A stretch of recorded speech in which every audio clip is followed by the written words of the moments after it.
The Nokia 8 has arrived on my desk, the most recent flagship from Nokia. Mostly only available outside the USA, Amazon does sell a few stateside, and that's where I got mine. Nokia is pronounced differently all over the world, but here in the USA, saying Nokia is pretty standard. This is the same phone that can record video in split screen, using both the front and rear cameras simultaneously. Pretty sweet. I'll leave the video camera test for a different video. This one's all about durability. Let's get started.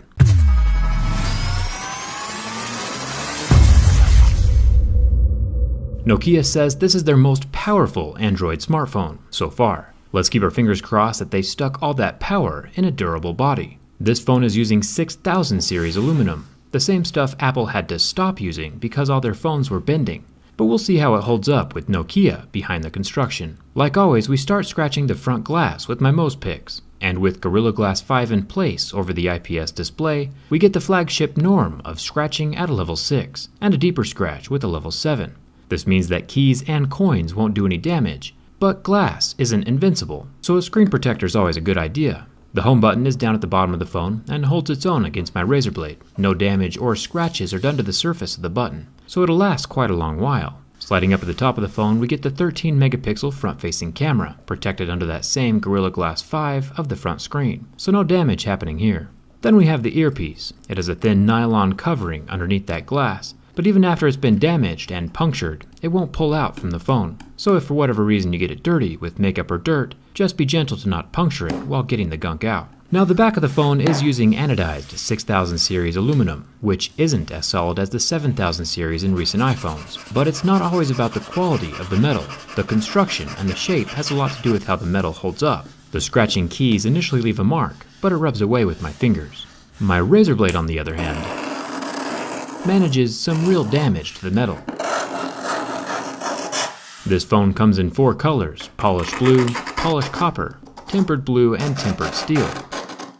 And while my particular phone isn't blue, I think I drew the Twitter bird logo pretty well.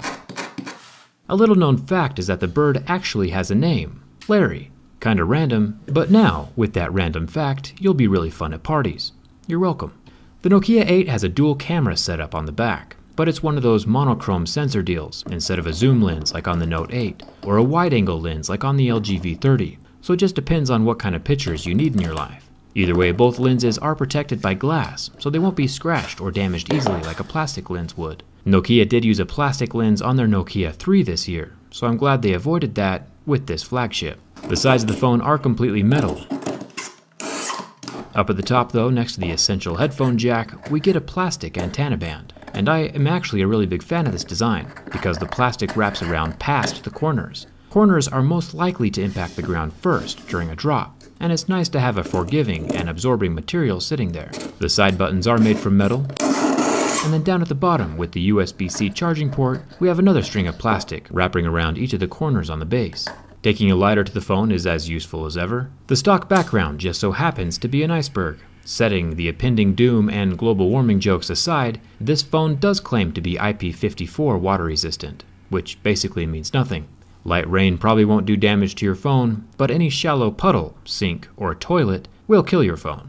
The 1440p IPS display lasted 10 seconds under my flame. With an IPS LCD, the pixels come back to life after I remove the heat. Let's hope it's an allegory that the ice caps will do that in real life as we transition to more environmentally friendly energy sources. Double checking the Nokia logo on the back, the flame from this small lighter is not near hot enough to affect the aluminum, but the logo is embedded into the back shell, so with time, the reflective bits might fall out, just like we saw with some of the older Nexus phones. It's pretty tightly embedded though, so it's hard to say for sure. Like I mentioned before, Nokia used that 6000 series aluminum on this phone, and the ultimate test of durability will show us if that was a good idea or not. Flexing from the front shows hardly any movement in the body of the phone.